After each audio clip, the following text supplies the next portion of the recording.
Hello, my dear friends. How are you doing? Hope you are having an amazing day and not having to deal with drama. Ready for new stories I have for you today?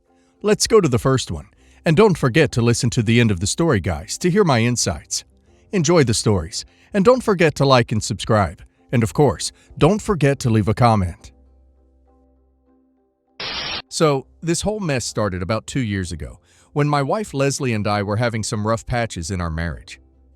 We'd been married for 6 years at that point, and things had gotten pretty routine. You know how it is when you're both working full-time and just going through the motions. Leslie worked as a marketing coordinator, and I'm an electrician, so our schedules were pretty different, and we weren't spending much time together. Anyway, I should probably mention that Leslie and I had been trying to have kids for about 3 years with no luck. We'd done some basic fertility testing, and everything came back normal for both of us. So the doctors just said to keep trying and maybe consider IVF down the line. It was putting a lot of stress on our relationship because Leslie really wanted to be a mom, and I could see how much it was eating at her every month when we'd get disappointed again.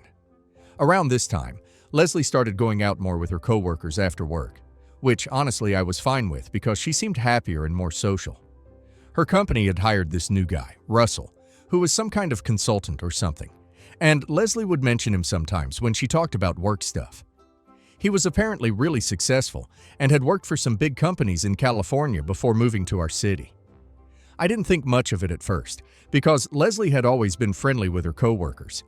But then Leslie started working late more often and going to these company events that seemed to happen every other week.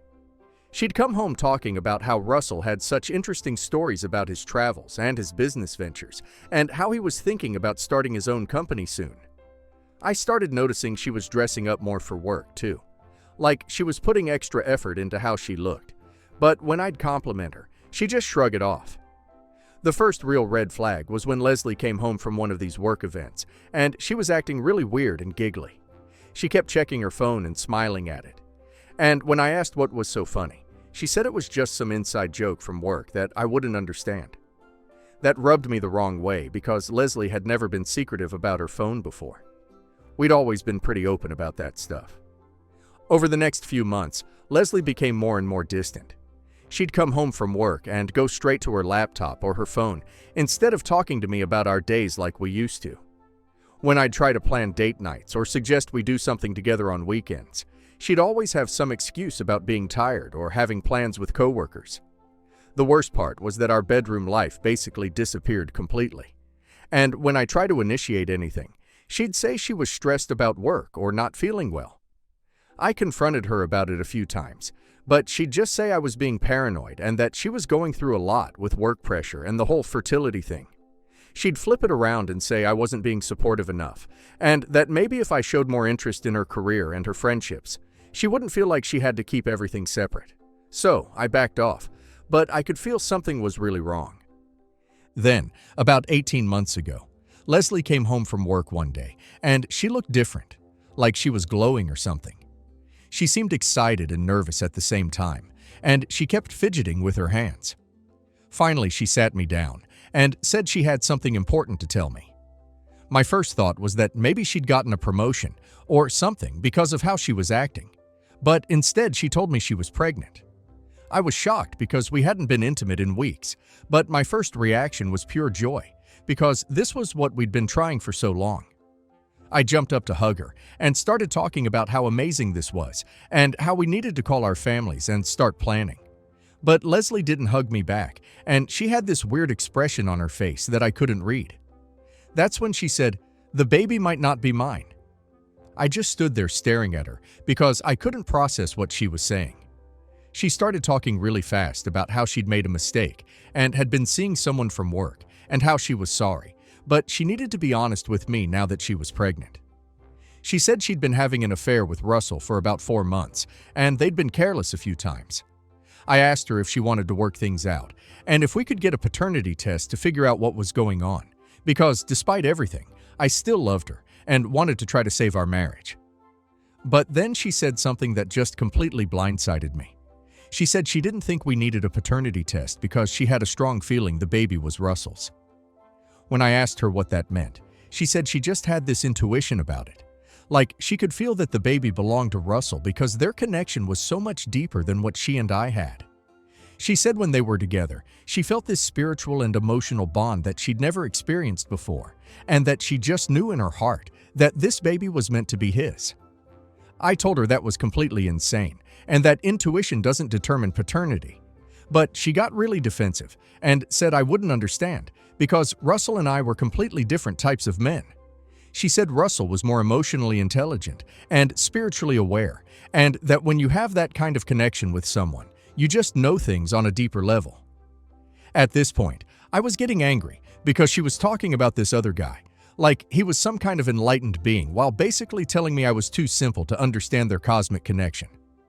I told her we were getting a paternity test, whether she liked it or not, because I had a right to know if I was going to be a father. But Leslie refused. She said she didn't want to put the baby through unnecessary stress and that she was confident about who the father was. She said Russell had agreed to step up and take responsibility and that they were planning to be together as a family. She said she hoped we could divorce amicably and that maybe someday I'd understand that this was all meant to happen this way. I couldn't believe what I was hearing. My wife of 6 years was sitting there telling me she was leaving me for another man, that she was pregnant with his baby, and that she was basing all of this on some kind of mystical feeling she had. When I pointed out that she could be wrong and that I might actually be the father, she just shook her head and said her intuition was never wrong about important things. So that's how my marriage ended. Leslie moved out the next week to live with Russell, who apparently had this really nice apartment. She filed for divorce right away and refused to discuss anything about paternity testing.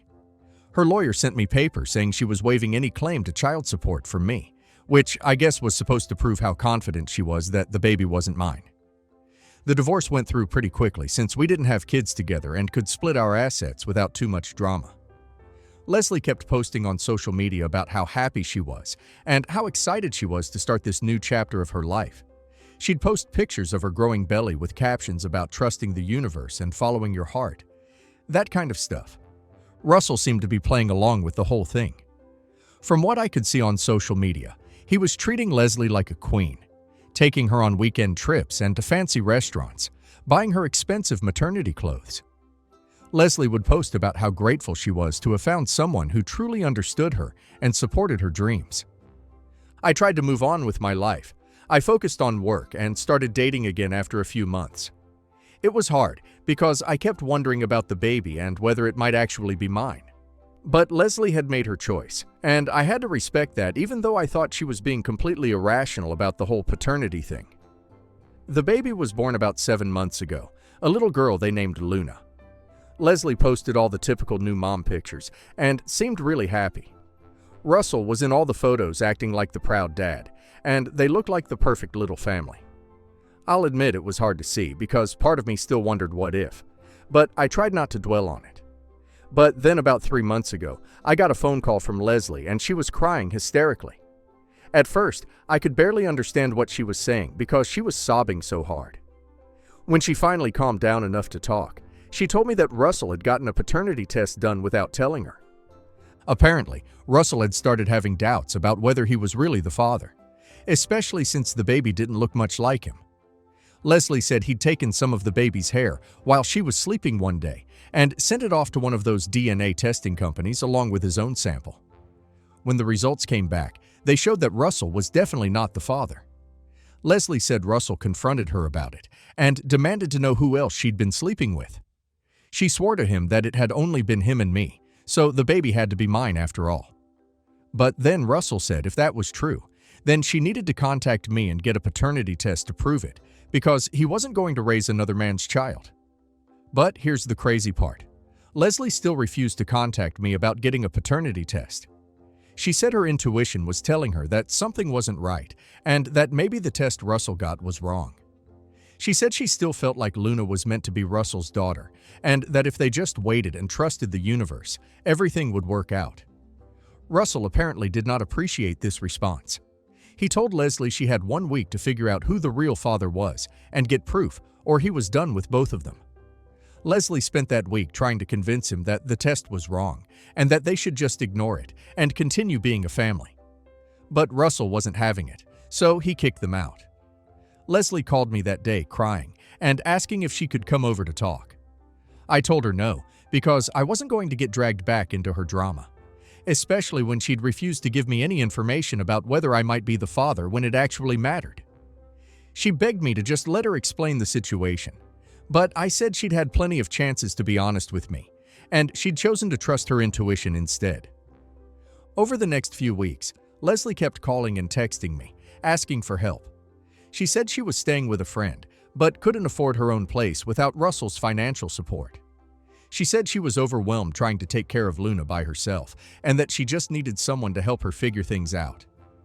I ignored most of her messages because I figured this was the consequence of her choices.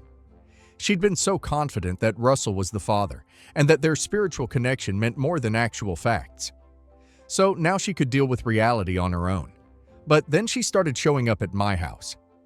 The first time she came over, she looked terrible. She was carrying Luna and had this huge diaper bag and looked like she hadn't slept in days. She said she just needed to talk to me and explain everything, and that she realized she'd made some mistakes. But we could work through them together. I told her through the door that there was nothing to work through because she'd made her choice 18 months ago when she decided her intuition was more reliable than a paternity test. She started crying and saying she'd been confused and scared, and that Russell had pressured her to choose between him and me. But I wasn't buying it because nobody had pressured her to refuse a paternity test. That was her decision based on her mystical feelings about who the father was. I told her she needed to leave and figure out her own problems. She kept coming back though. Sometimes she'd bring Luna, and sometimes she'd come alone. She'd sit on my porch and call my phone, begging me to just open the door and talk to her. She said she was desperate and didn't know where else to turn, and that even if Luna wasn't my biological daughter, we'd been trying to have a baby for so long that maybe this was the universe's way of giving us a family. That really pissed me off, because now suddenly she wanted to talk about the universe's plan when it was convenient for her. When she thought Russell was the father, the universe had brought them together, and their connection was so deep and spiritual. But now that he'd abandoned them, suddenly the universe wanted her to come back to me with another man's baby. I told her she needed to stop coming to my house, or I'd call the police for harassment. She said she understood I was angry, but that Luna was an innocent baby who needed stability, and couldn't I at least consider helping for the baby's sake, even if I didn't want to help her. The thing is, I did feel bad for the baby, because none of this was Luna's fault. But I also wasn't going to reward Leslie's terrible decision-making by swooping in to rescue her when her plan fell apart. She'd been so sure about everything when she was leaving me for Russell, so confident that her intuition was guiding her to the right choice. Now she could live with the consequences. After I threatened to call the police, Leslie stopped coming to my house for a few weeks. But then she started calling me from different numbers when I blocked her usual one. She'd leave voicemails about how sorry she was and how she realized she'd been wrong about everything. She said she'd been doing some soul-searching and realized that her feelings for Russell had clouded her judgment and that she should have handled the whole situation differently.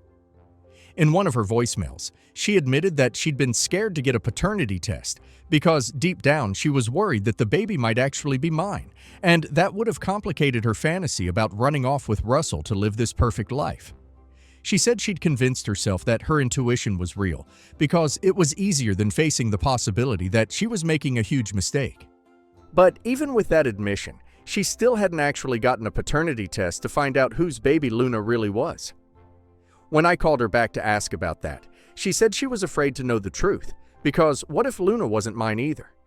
And then she'd be completely alone with no one to help her.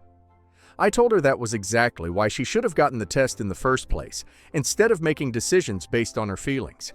But she said she couldn't afford the test right now, and was hoping we could just try to work things out, without needing to know for sure.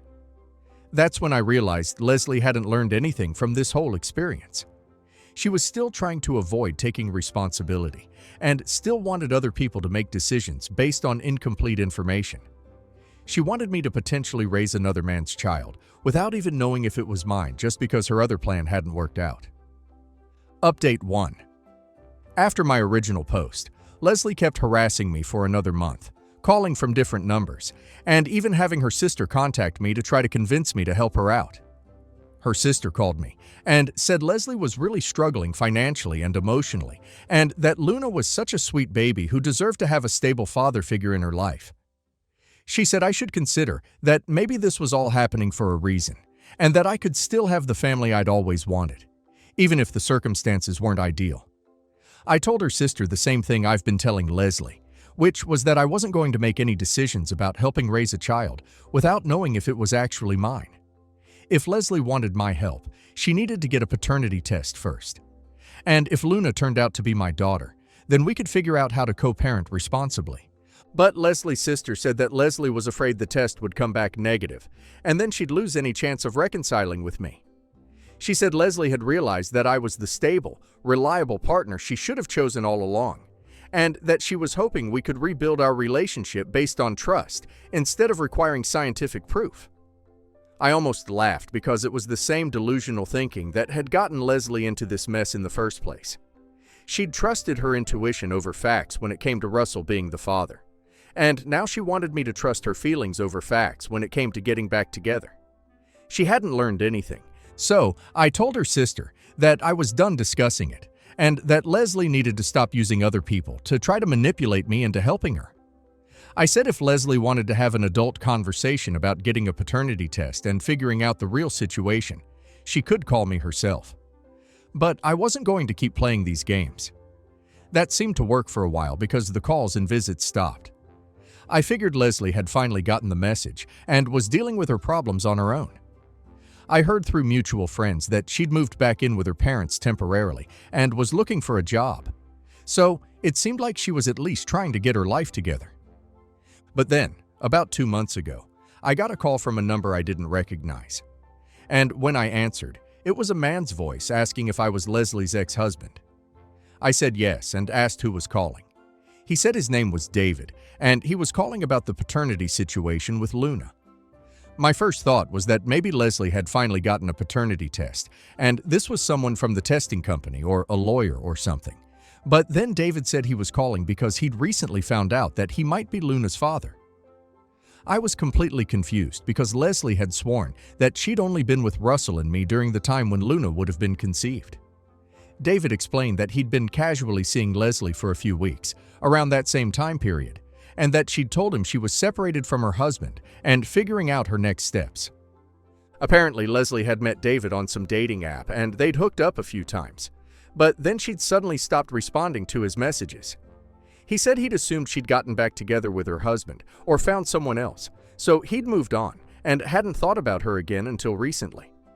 But then a friend had shown him some of Leslie's social media posts about Luna. And when he saw the baby's birth date, he realized the timing lined up with when they'd been seeing each other. He said Luna had some distinctive features that reminded him of his own baby pictures.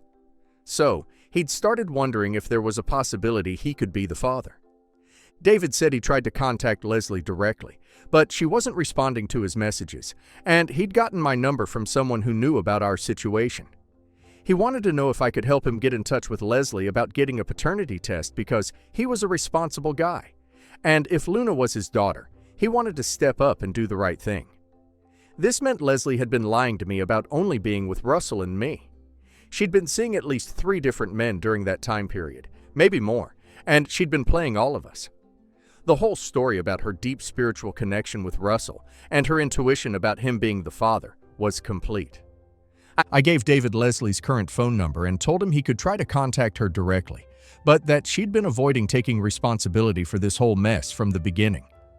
I warned him that she'd probably try to convince him that a paternity test wasn't necessary and that he should just trust her feelings about the situation. David seemed like a decent guy and said he appreciated the heads up. He said he had a good job and his own place, and if Luna was his daughter, he wanted to provide for her properly instead of letting her grow up in an unstable situation. A few days later, Leslie called me absolutely furious. She said I had no right to give out her contact information to some random man and that I was trying to sabotage her life because I was bitter. She said David was harassing her and demanding a paternity test and that she didn't even remember him that clearly because it had only been a casual thing. I told her that was exactly the problem. She'd been casual with multiple men during the same time period and then made life-changing decisions based on her intuition about which one was the father. Now, there was a third possibility, and she was still trying to avoid getting actual facts about the situation. Leslie said she'd looked David up on social media, and he seemed like a nice enough guy, but she didn't want to complicate things even more by adding another potential father to the mix. She said she was already overwhelmed trying to figure out how to co-parent with either Russell or me, and involving David would make everything more confusing. But I pointed out that she wasn't co-parenting with Russell because he'd kicked her out, and she wasn't co-parenting with me because she'd refused to get a paternity test to find out if Luna was mine. She was just drifting around avoiding responsibility while other people tried to do the right thing. That conversation ended with Leslie hanging up on me, but apparently she did eventually agree to meet with David. From what I heard later, David convinced her that getting a paternity test was the fair thing to do for everyone involved, including Luna, who deserved to know who her real father was. So, they got the test done, and guess what? David was Luna's biological father. Leslie called me after she got the results, and she sounded completely defeated. She said she couldn't believe her intuition had been so wrong about everything, and that she'd destroyed her marriage and put Luna through all this instability for nothing. I told her that her intuition hadn't been wrong.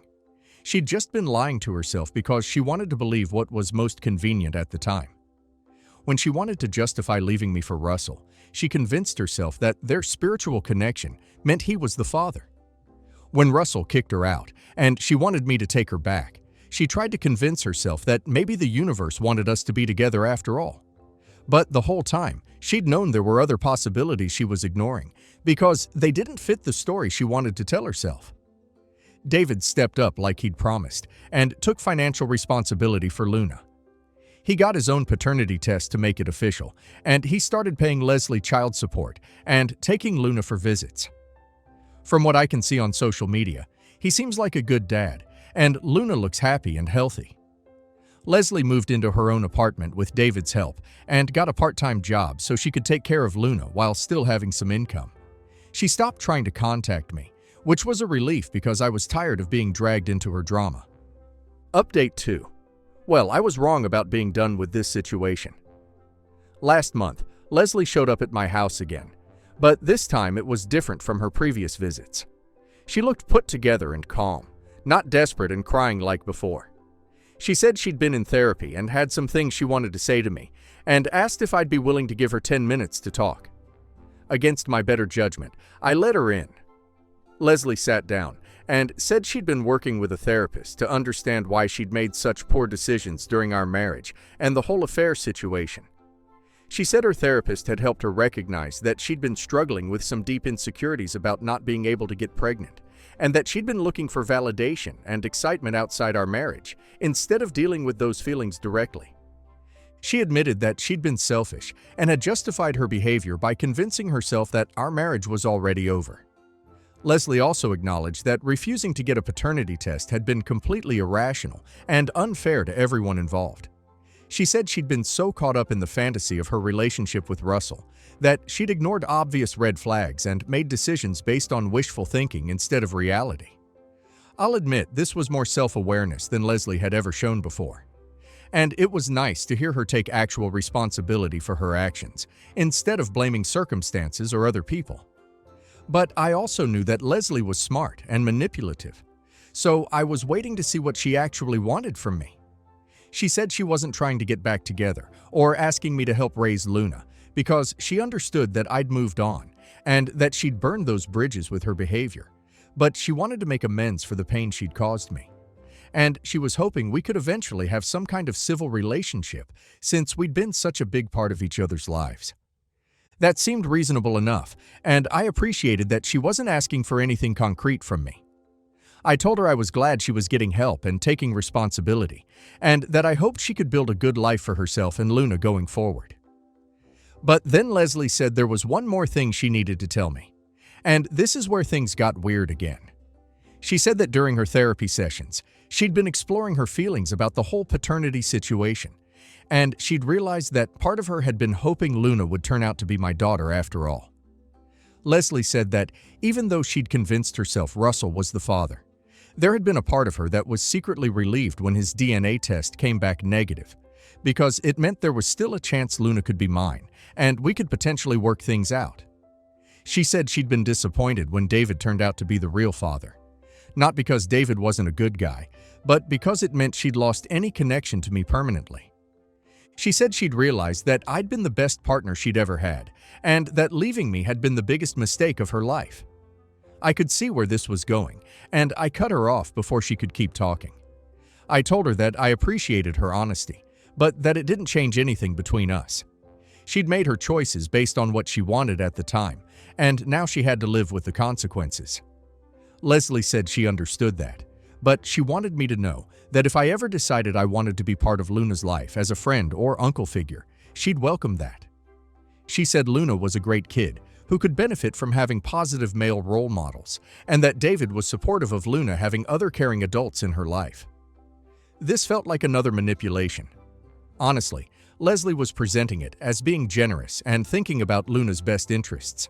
But really, she was trying to create a way for us to stay connected. If I started spending time with Luna as an uncle, it would be natural for Leslie and me to end up talking regularly and potentially developing feelings again.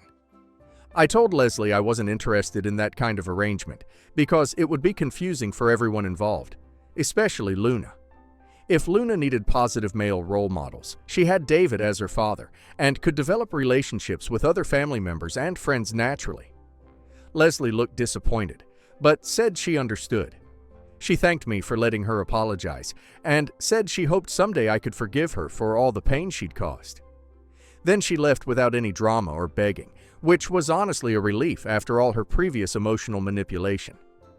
But a few days later, I got a text from David asking if we could talk. He said Leslie had told him about our conversation, and he had some concerns about the whole situation that he wanted to discuss with me. When I called David back, he said he was worried that Leslie was still not being completely honest about her motivations and feelings. He said she'd been pushing for him to have a more romantic relationship with her. And when he'd made it clear he wasn't interested, she'd started talking about how she wished things had worked out differently with me. David said he was concerned that Leslie was using Luna as a way to try to reconnect with me, and he didn't want his daughter to be caught in the middle of adult drama. He said he'd been very clear with Leslie that Luna's relationship with him was separate from any feelings Leslie might have about other men, and he didn't want me to feel pressured to get involved just because Leslie was suggesting it. I appreciated David looking out for both Luna and me, and I assured him that I had no intention of getting drawn back into Leslie's orbit. I said I thought it was best if Leslie, Luna, and I all stayed in our separate lanes going forward. David agreed and said he was glad we were on the same page. He said Leslie was a good mom to Luna, but she seemed to have trouble accepting that some bridges couldn't be rebuilt, and he was trying to help her focus on moving forward instead of looking backward.